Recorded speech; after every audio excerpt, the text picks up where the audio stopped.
राज्यसभा में 12 विपक्षी सांसदों के निलंबन को लेकर लगातार टकराव जारी है। आज सत्ता पक्ष और विपक्ष के बीच में भी ये टकराव देखने को मिल रहा है और आज जो विपक्षी सांसद हैं वो विजय चौक तक मार्च करने वाले हैं। राज्यसभा के निलंबित सांसदों ने अपने आंदोलन को और तेज कर दिया है। 1 दिसंबर से 12 निलंबित सांसद यहां गांधी प्रतिमा के सामने धरना पर बैठे हुए हैं, लेकिन सरकार इनकी बात नहीं सुन रही है और इनके समर्थन में आज लोकसभा और राज्यसभा के जितने भी विपक्ष के सांसद हैं वो यहां गांधी प्रतिमा से विजय चौक तक मार्च करेंगे। बातचीत करते हैं। सर, आखिर क्या नौबत आन पड़े कि आप लोग को मार्च करना पड़ा सब लोगों को विजय चौक तक?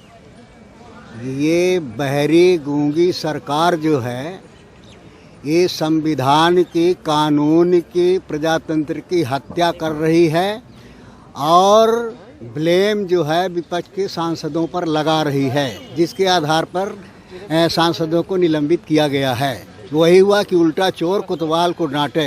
अपराध ये करते हैं और माफ़ी मांगने के लिए हम लोगों से कहते हैं। ये बार बार माफ़ी का राग अलापना आप बंद ही कर दें, क्योंकि हमने भी स्पष्ट शब्दों में कह दिया है ये होने से रहा।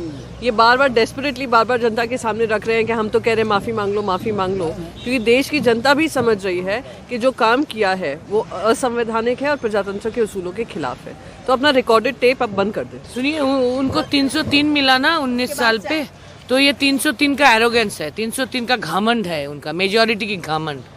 तो हमको लगता कि जैसे वो बंगाल में गए और अब की बार 200 पार की घमंड दिखाया तो बंगाल की जनता उनको उसका लेसन दे दी। तो हमको लगता कि 2024 में देश की जनता भी उनको लेसन दे देंगी। देखिए, ये प्रधानमंत्री ये तो देश का प्रधानमंत्री तो है कॉन्स्टिट्यूएंसीली, लेकिन ये सबसे बड़ा अभिनेता है। ये अभिनेता है, कुछ नहीं है, ये सब एक्टिंग कर रहा है। ऐसे ये देश चला रहा है, लेकिन ऐसे हमेशा चला नहीं पाएगा।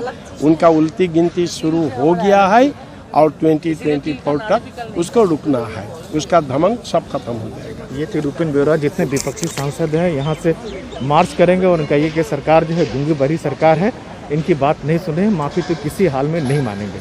नई दिल्ली से राजीव रंजन, NDTV इंडिया। विपक्ष के मार्च पर संसदीय कार्य मंत्री प्रहलाद जोशी ने कहा कि विपक्ष सदन में मनमानी करना चाहता है। सदन में जिस तरीके से अवमानना की गई वो पूरे देश ने देखा। चुनाव में जनता उन्हें फिर से मार्चिंग ऑर्डर देने वाली है, वो चाहे उत्तर प्रदेश हो या फिर कोई अन्य चुनाव। इसलिए उन्होंने आज ये मार्च शुरू किया है। हमने सिर्फ ये बोला है, कृपया आप माफी मांग के अंदर आइए, हम चर्चा चाहते हैं। इसीलिए हम 3-4 बार कम से कम जब चर्चा चल रहा था, हमने वो चर्चा को पार्लियामेंट राज्यसभा एडजर्न करके उनको निवेदन किया, आप कृपया अंदर आइए, चर्चा में भाग लीजिए। लेकिन मनसा ही नहीं है, ये ठीक नहीं है। इसीलिए अगर मार्च करता है तो लोग मार्चिंग ऑर्डर ऑलरेडी दे चुका है 2-3 बार, अभी फिर से एक बार मार्चिंग ऑर्डर उन लोगों को मिलेगा।